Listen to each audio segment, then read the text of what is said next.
I think our leader, Trudeau, I don't think I've ever heard him say a true word. Hello and welcome to a bonus episode of Off Script, where I sit down with Dr. Jordan Peterson to discuss his home country, Canada. Let's put Canada on the psychiatrist's table. Let's diagnose Canadian society. Is it delusional? Is it paranoid? Is it stable? What is it? Blind, manipulated, led by, I think our leader, Trudeau, I don't think I've ever heard him say a true word. You know, and I'm not trying to be overly dramatic in that regard. I've met people in my clinical practice and otherwise who were temperamentally incapable of any gesture or any word that was actually genuine. And that's a consequence of long practice. I think he's at least narcissistic, at minimum. And I think he's enabled by the useful idiots of the liberal left. And I actually think that's a very widespread problem and probably more typical of Canada now than any other developed country, much to our chagrin. So there's a developing body of research on left-wing authoritarianism. Now, the social psychologists, who are a pretty woke bunch, denied that left-wing authoritarianism existed from the end of World War II until 2016.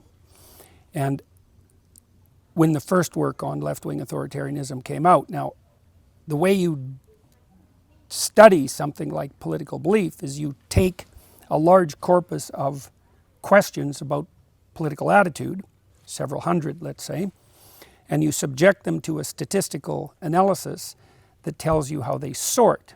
And so imagine you're likely to agree with one question, then you're more likely to agree with another related question. If you disagree with the question, there will be related questions that you're likely to disagree with. A sophisticated computer program, it's kind of a primitive AI system, by the way, can sort those questions, and then you can tell if there's a clump of them. And at the time, 2016, the idea that there was such a thing as a politically correct corpus of beliefs was derided as a right-wing conspiracy, so we decided to test that. And it was clear that you could identify a group of beliefs that were progressive, let's say, but then you could identify a variant of that that combined hypothetically progressive goals with authoritarianism, which was really the willingness to use fear and power and compulsion to force. So then there's an alliance, let's say, between compassion and force, and that makes you a left-wing authoritarian. Now, we looked at what predicted whether or not you would be a left-wing authoritarian, and we found that the biggest predictor was low verbal intelligence. Right, and it was a walloping predictor. It was more associated with left-wing authoritarianism than it was with academic performance. And those are basically the same thing, right? General cognitive ability and academic performance. So to find a relationship that was even more powerful was quite the shock. So when you ask yourself, how can people be clueless enough to buy the politically correct line? The answer is, well, they're not very sophisticated verbally. And so if you offer them a solution that's a one-stop fits all solution, it's all power, then they buy that because it's a comprehensive explanation for the world. There's a self-serving aspect to it, and they have no capacity for critical thought. The second best predictor was being female. The third best predictor was having a feminine temperament, independent of whether you were male or female. And the next best predictor was having ever taken a course that was explicitly politically correct in its aims. So we were well on the way to publishing that, although that's when my career blew up, and it only ended up being produced in a master's degree format. But since then, there's been a lot of additional work done on left-wing authoritarianism. And so people have been looking at the relationship between left-wing authoritarianism and something called the dark first triad and then tetrad. Okay, so in British Columbia, there was a professor named Robert Hare, and Hare studied criminal psychopaths. He was really the first person to define psychopathy psychometrically. Predatory parasite is what a psychopath is, someone who will take what you have and will live off you if they can. That's a predatory parasite. And he studied the serious ones, the ones that were in prison, and hundreds of them. And then his students started to study subclinical psychopathy, so the same traits at a lower level in the general population. And there are different disciplines and industries that attract people with a more psychopathic bent: media, politics, entertainment, medicine, possibly, especially surgery. We'll get back to that. And they found that subclinical psychopathy manifested itself in three manners: narcissism, so that's the desire for unearned social status, right, and the desire for constant attention; Machiavellianism, so if you're talking to a Machiavellian, all he's ever trying to figure out is what he can get from you, and will craft his words accordingly, right? He used words instrumentally. And psychopathy, which we already touched on. And then, as a consequence of further analysis, the researchers ended up adding sadism to that, because those three weren't bad enough. And so sadism is positive delight in the suffering of others. And lulz culture online, LOL culture, lulz culture, that's a manifestation of sadism, right? And we know too, the researchers who have been investigating this area have shown that the real online troll demon types are very high in the dark tetrad traits, so they're enabled online. Anyways, the relationship between dark tetrad personality traits and left-wing authoritarianism is so high that they're probably indistinguishable on the measurement front.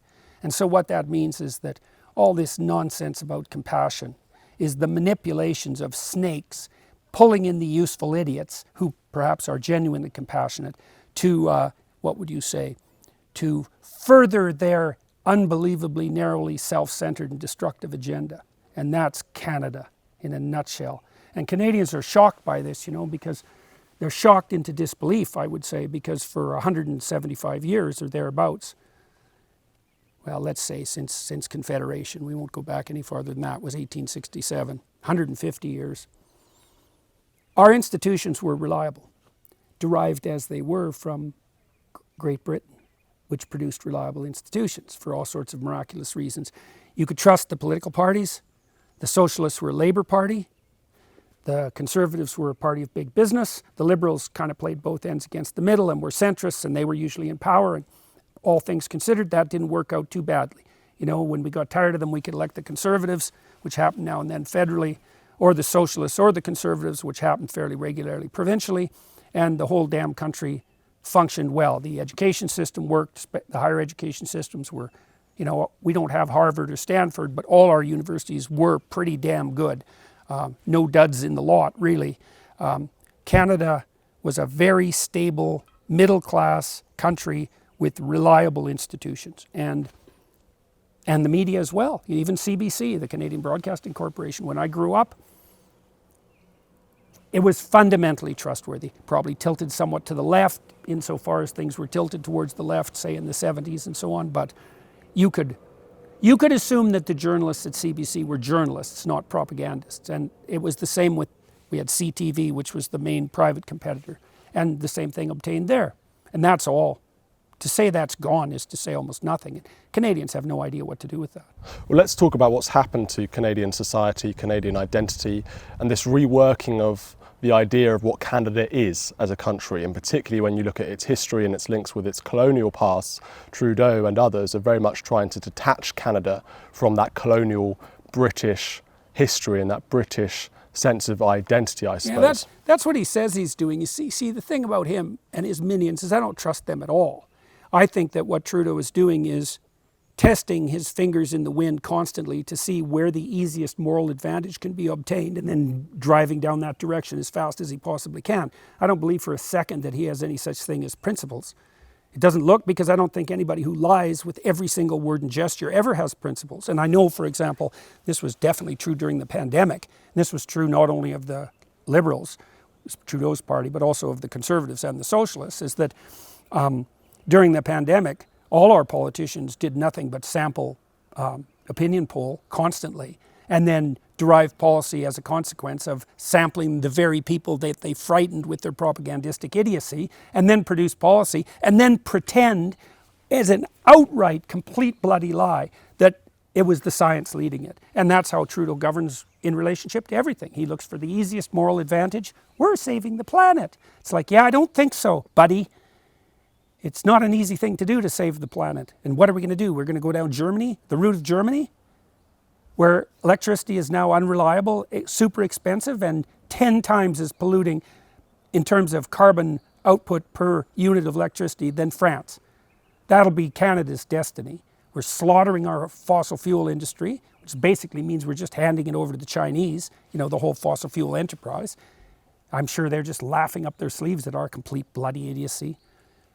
So, you know, hypothetically, Trudeau is trying to tip us away from our colonial past, but I don't believe any of this is political. I think that he's a narcissistic dark tetrad type, and he'll use whatever machinations, him and Stephen Guilbeault, that bloody minister hypothetically responsible for energy and the environment, to the degree they overlap. He's such a bloody poser. And so Canadians have no idea what Trudeau is and don't want to know. So it seems that what's unique to Canada in a way is Trudeau himself as a leader compared to other Western nations, because you could look at the COVID lockdowns or wokeism or whatever, and they apply to lots of Western countries, to most Western countries. But what I'm interested in, I suppose, is what is it about Canada itself that Canada has gone so far to the left? And maybe you disagree that Canada is an outlier compared to other Western nations. You can explain that. No, I think we've gone further down the woke road than, you know, any other place, except perhaps for California. I think part of the reason for that is that we were an early adopter of the doctrines of group rights. So back in the 1980s, Canada has almost split apart twice in recent years, and very, very close. There were 2 referenda, and both of them, to call the results marginal is to say almost nothing. It was fractions of a percent that kept the country together. And in the 1980s, Trudeau's father, who was also quite the piece of work, repatriated, so to speak, our Constitution. And I suppose that was in part because the French, the Francophones, so to speak, weren't very happy that we were still, in some ways, governed by Great Britain, although as far as I'm concerned, that was a perfectly good deal, especially compared to the alternative. And so we tried to bring the Constitution back and did so, and produced a new Charter of Rights and a new Constitution, and bent ourselves into knots trying to get Quebec to sign, and in doing so weaken the structural foundations of the Constitution and the Charter of Rights to a degree that really, I think, makes them not worth the paper they're written on, and in a failed attempt to actually bring Quebec back into the fold. But in doing so, we also agreed that groups had rights. The Francophones had rights, the Indigenous people as a group had rights, the Anglophones had rights. There were 3 founding peoples, and group and individual rights had to be balanced. And I don't think there is any such thing as group rights, because there's no such thing as group responsibility. So it's a non-starter conceptually. And so in some ways the table was set in Canada for the rise of a more universal doctrine of group identity and group rights. And plus, Canadians pride themselves on, you know, being nice, let's say, and not being offensive, and just hoping that everyone will get along. And, you know, there's nothing glorious about incivility, but there's very little to distinguish excessive niceness from weakness. And the problem with being nice, and this is a technical problem because niceness is associated with trait agreeableness, is that agreeable people are cannon fodder for psychopaths. And biologists have modeled this. So, for example, if you put together automated communities of reciprocal cooperative traders, they do very well. You know, the whole pot expands. But if you throw one psychopath into the mix, he takes everything. And the reason for that is that if you're too agreeable, the dark tetrad types, the predatory parasites, they'll take you out. And they'll use your compassion as a weapon against you. I mean, we know that the people who suffer from the psychopathologies or manifest the psychopathologies that are associated with quasi-psychopathic traits are very much prone to using victimization as a weapon. So I don't believe that any of the conundrum that we're in at the moment in the West is strictly political. I think what's happened is that the predatory psychopaths have figured out how to cloak themselves in the guise of compassion, and their machinations are enabled online. And this is dangerous beyond belief. So sex itself, by the way, sex itself evolved to deal with the problem of parasitism. So that's how deep the problem of parasitism is. Now, about 3% of human beings have a parasitical bent. They would be high in extroversion, low in agreeableness, low in conscientiousness. And there's a niche for psychopaths. And the niche is, especially for psychopathic men, is psychopathic men mimic confidence. So they look competent and they can fool young women. And that's how they propagate themselves.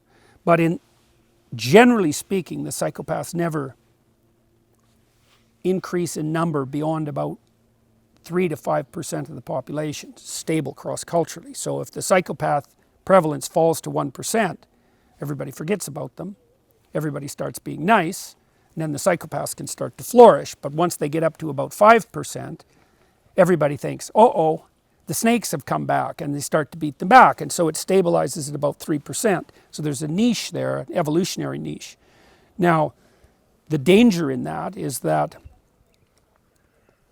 now and then the psychopaths get the upper hand. That's what happened in the Russian Revolution, for example.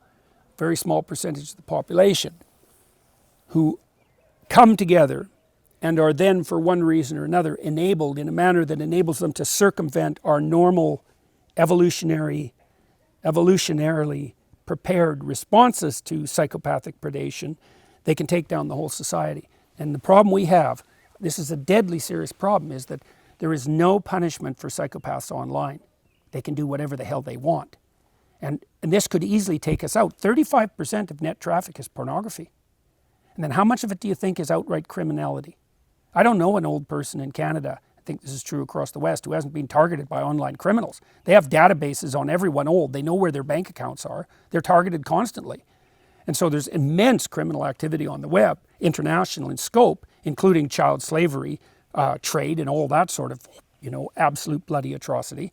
And then there's the subclinical troll types who do nothing but cause trouble and raise havoc, while they're enabled by the idiot social media companies who allow them their scot-free psychopathic anonymity. And this is not good. It's seriously not good. One other area where Canada perhaps shows itself to be unique in the West in terms of issues of morality are these new laws around assisted dying, what they call euphemistically MAID. Oh yeah. Orwell spitting in his grave. Absolutely, and there's some very insane cases that we've interviewed for this documentary actually, in terms of people being offered MAID and things like this. So do you think that in a Christian nation this would happen? And has Canada become the first real post-Christian nation? Well, we're not as post-Christian as you can get.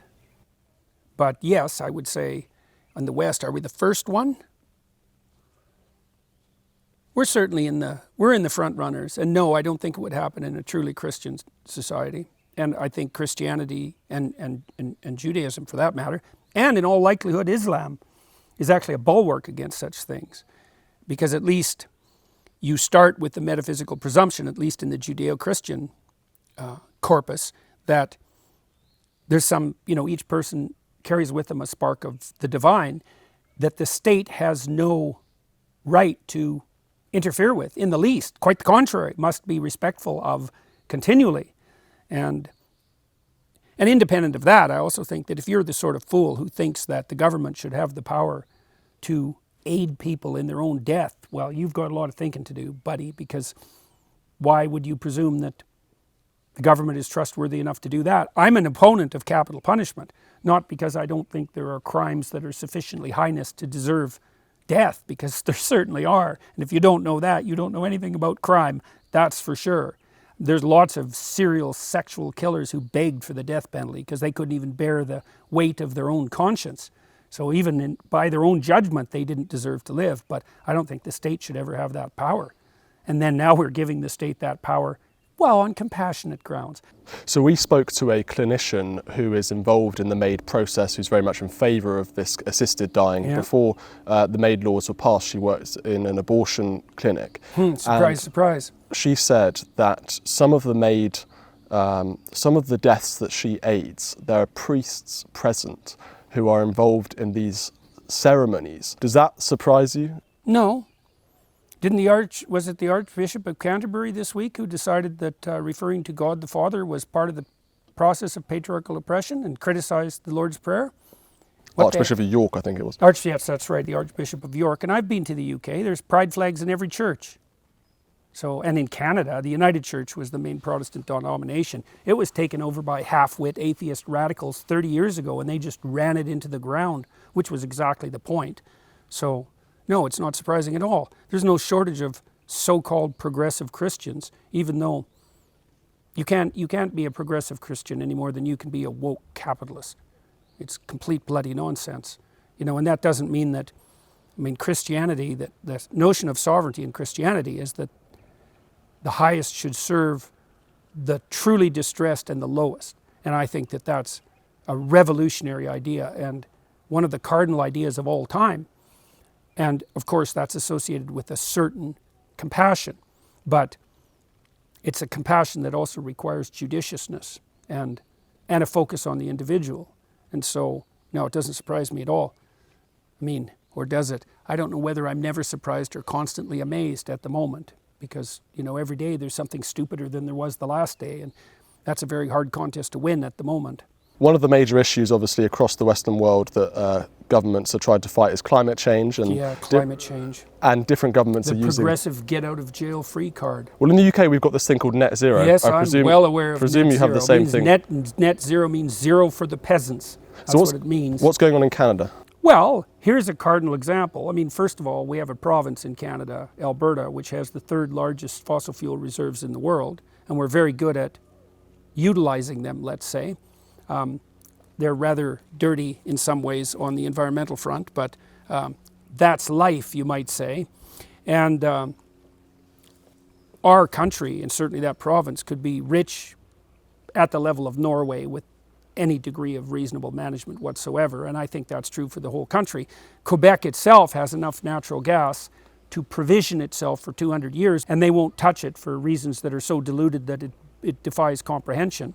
The Chancellor of Germany, who was a socialist, and that's relevant given that hypothetically he's in Trudeau's camp, came to Canada less than a year ago, cap in hand, because the Germans were desperate because they've been following idiot green policies for far too long. And Trudeau said, well, we can't make a business case for shipping you liquid natural gas. Well, and the reason for that is he made it impossible for anybody to make a business case to do that, even though the Germans were prepared to offer tens of billions of dollars to us on unbelievably favorable terms that were very long-term in scope. And so we turned away one of our greatest allies in the West, left them in the hands of the bloody Russians and the Qataris so that our idiot prime minister could virtue signal pointlessly about destroying the fossil fuel industry in a manner that will make Canada poor and help the world not one bit. Right, and then the Prime Minister of Japan came and asked for the same thing and got exactly the same treatment. And so now Alberta is landlocked, unfortunately, and it's next to a province, the province British Columbia, and British Columbia is a coastal province, and it tends to be woke and socialist, partly because it has Vancouver attached to it. And so Alberta can't get its fossil fuel resources out to the world on the west coast. And so that's a complete bloody catastrophe. And the new premier there, Danielle Smith, she's going to end up essentially going to war with Trudeau. It's enough to break up the whole damn country as far as I'm concerned. And there's an irritable part of me that thinks that would be for the best.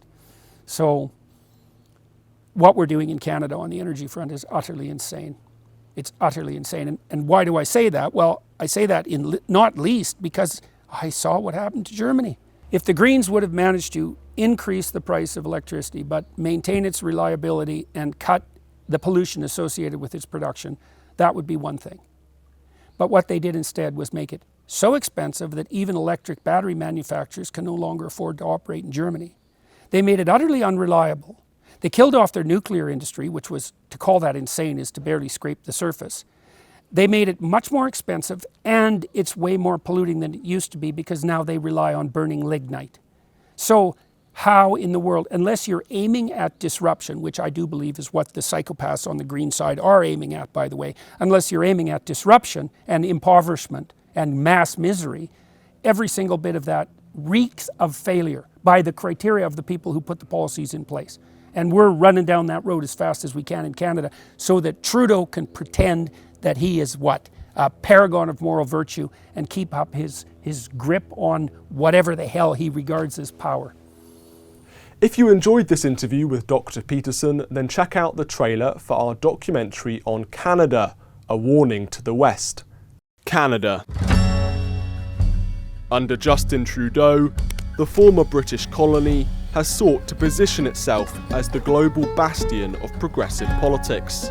We have become a totalitarian state. As his cultural revolution shows no sign of abating, I went to Canada to find out how ordinary Canadians are dealing with Trudeau's radical reforms. The sexualization has become militarized. From the promotion of gender ideology What the f*** is that? Do you want to talk about it? to the legalization of drugs, Overdoses are up, violent crime is up. It's a jungle. radical new suicide laws, Do you think that they want you dead? Yes. I think it's wrong. and clampdowns on freedom of speech. I think our leader, Trudeau, I don't think I've ever heard him say a true word. All this nonsense about compassion is the manipulations of snakes pulling in the useful idiots who perhaps are genuinely compassionate, and that's Canada.